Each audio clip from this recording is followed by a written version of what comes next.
9. Is it on delay? Coach Teague asked. Did you check the circus before you brought her in? Worked perfectly last night, I muttered. Gates flipped the power switch off, then on again. We all watched in silence as Francine didn't move, didn't hum to life, didn't do anything. Rosa was the first to laugh. I guess we don't get to eat an omelet today. Stop it, Rosa, Teague snapped. You know we're a team. We support one another, right? Right, Rosa said, but you could see the total delight on her face. Gates pulled open the control panel on Francine's back. He lifted out the battery pack. He shook it. I brought fresh batteries just in case, he said. They're in my locker. He set down the battery pack and disappeared into the hall. Coach Teague had his eyes on me. You tested omelet making before? I nodded. We had problems, but then we fixed them. No way I was going to tell him about Francine crushing eggs on her heads and heaving eggs all over the kitchen. For one thing, Rosa would enjoy the story too much. Rosa and Sarah walked away from the table and began to talk about their robot and how it was going to kill at the tournament against Swanson Academy.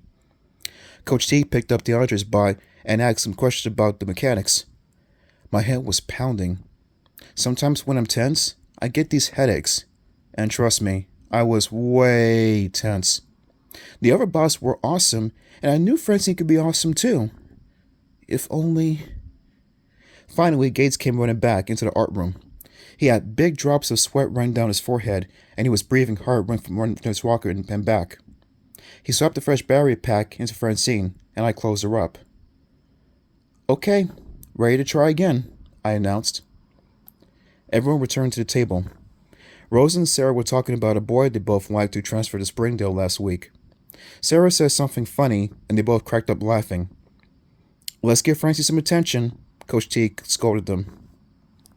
We can't win with support each other, right? He said again. We can't win if their robot doesn't even power up, Rosa said. That's not my idea of support, Teague told her. Are we going to have to adjust your attitude module? It was a joke, but no one laughed.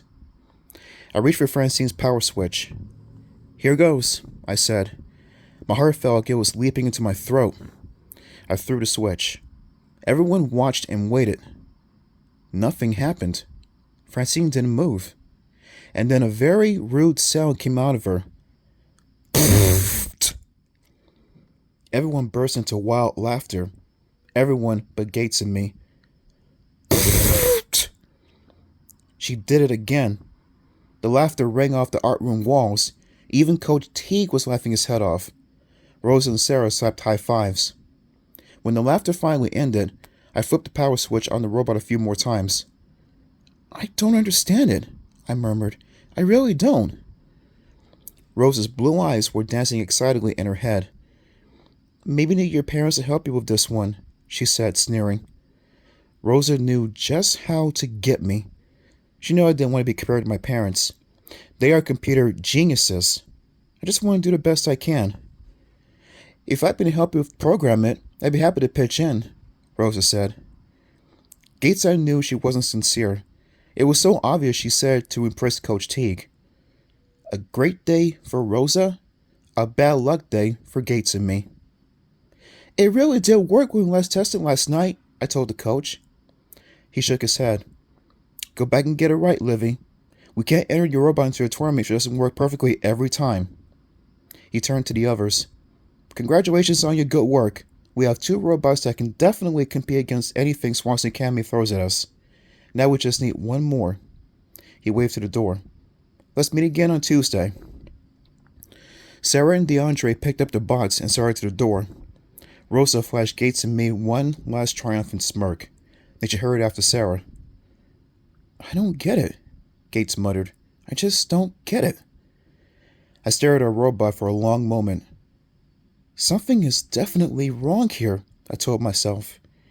Is Francine doing this to us deliberately?